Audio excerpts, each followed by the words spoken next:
I'm Carolyn McMullen, part of the marketing team here at Vested, and today I'm sitting down with James McKenna at Finastra. James, thanks for being here. You're welcome. Happy to be here. Absolutely. So we'll jump right in. As a senior public relations leader at Finastra, which is a global financial software provider, the messages that you deliver have to speak to multiple audiences across services like lending, payments, universal banking. How do you build PR strategies with each of those individual audiences' needs in mind?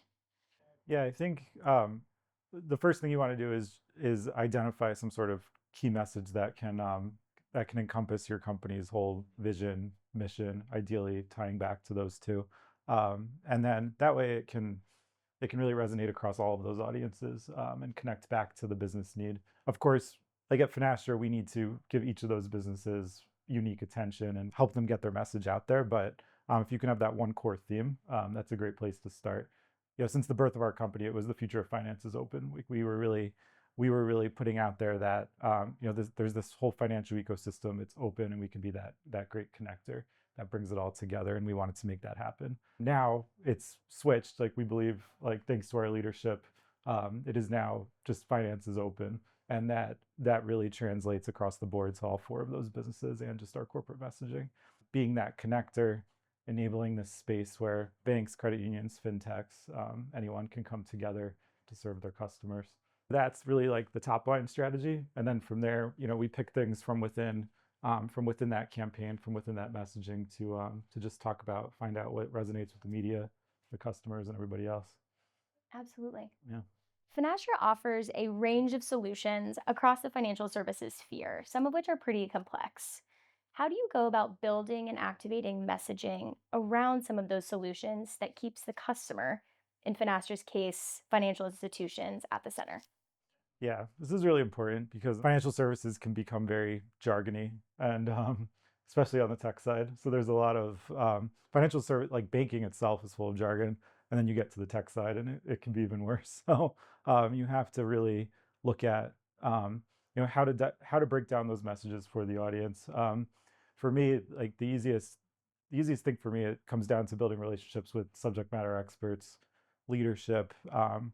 Working with the team at Vested, like you have clients all over the place in financial services, so your team here really understands like what that's like.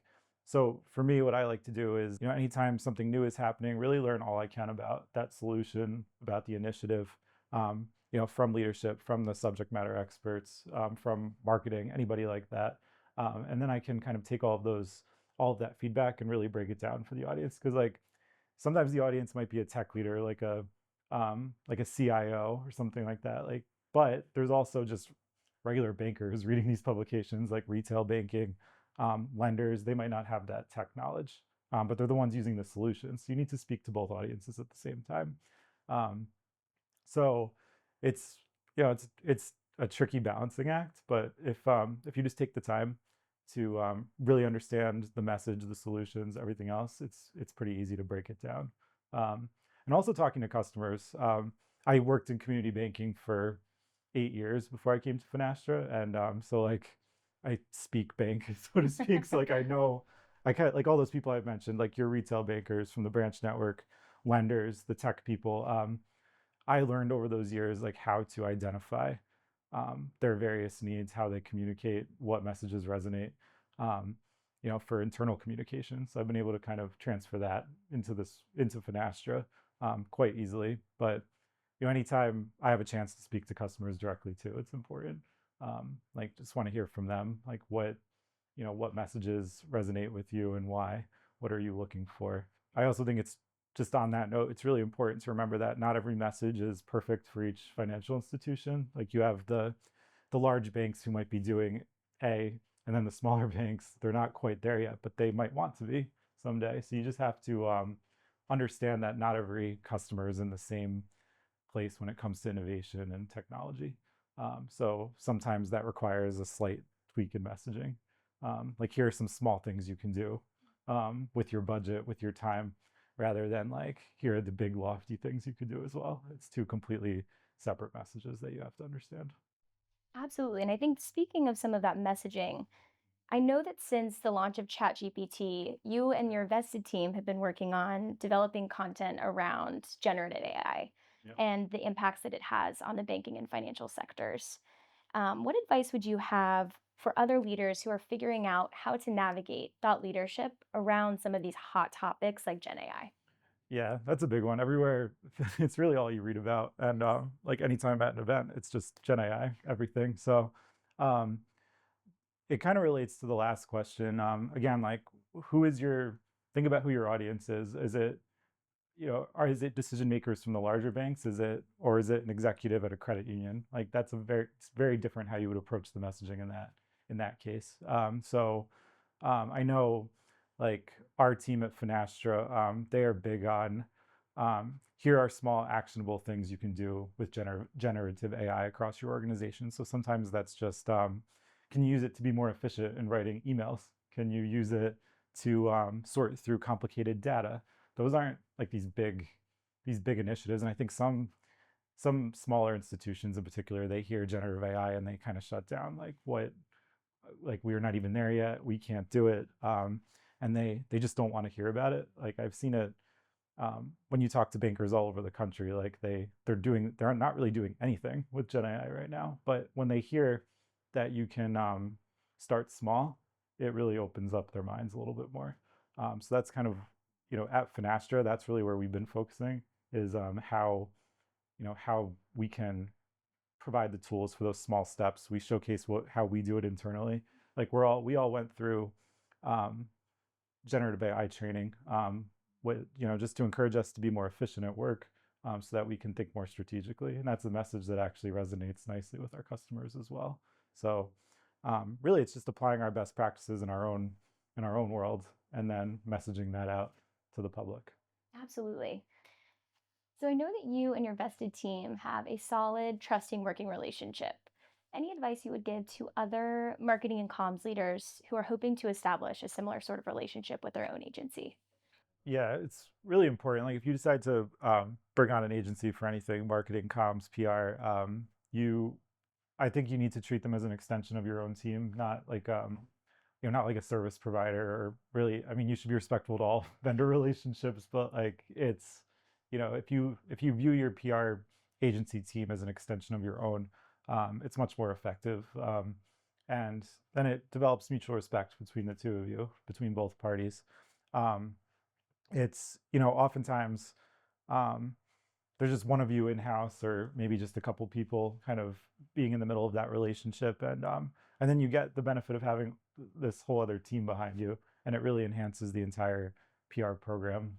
So if you're bringing on a new agency, it's important to bring them in early to conversations. Get them in front of your spokespeople. First of all, get them in front of your subject matter experts. Really let them ask the questions. I know, like when I came to Finastra, Vested was already part of the team, and I relied heavily on them for the group here, for their industry knowledge, for their company knowledge. Like I learned a lot from the team here, and you can tell like they really took it seriously, and and wanted to make the program even better. In the past when I've onboarded agencies, it's really just exactly what I said. Like get them in the room early, um, make sure make sure you're giving them information when it comes out. There's no like, as long as nothing's confidential, you shouldn't sit on information for too long and then suddenly throw it on your agency team like, hey, we need to do something about this. Like, just give the respect of giving them the information early so that they can properly plan. Otherwise, you're just being tactical, not strategic.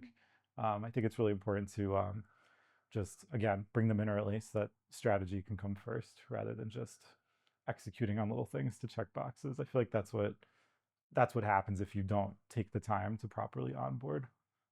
So again, it's just, I can't emphasize enough. It's just the relationship building, the um, make your team think they're just part of the team as well and not some outside group.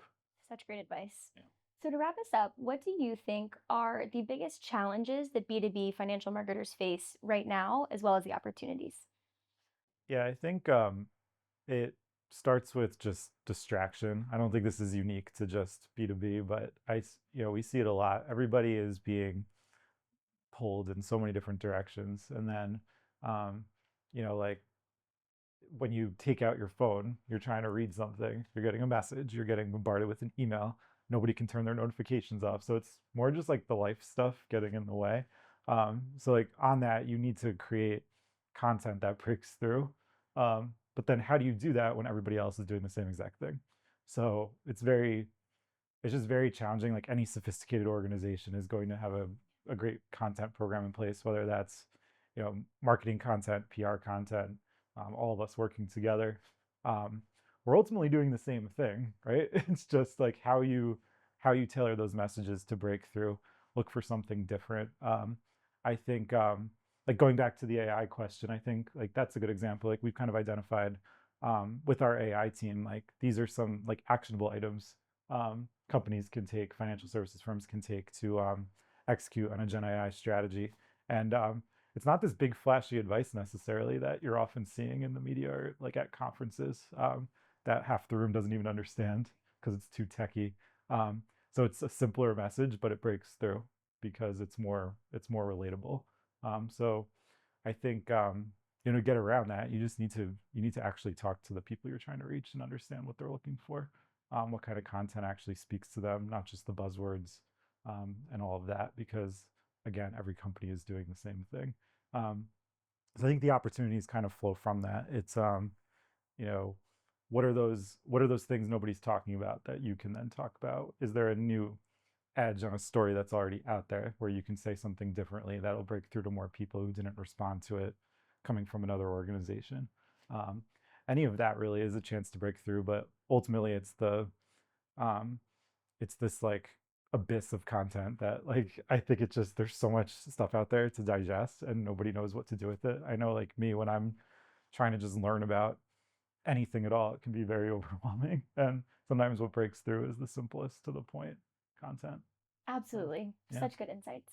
Well, thank you thank you. so much for being here with us, James. Sure. Yeah, happy to be here. Thank you.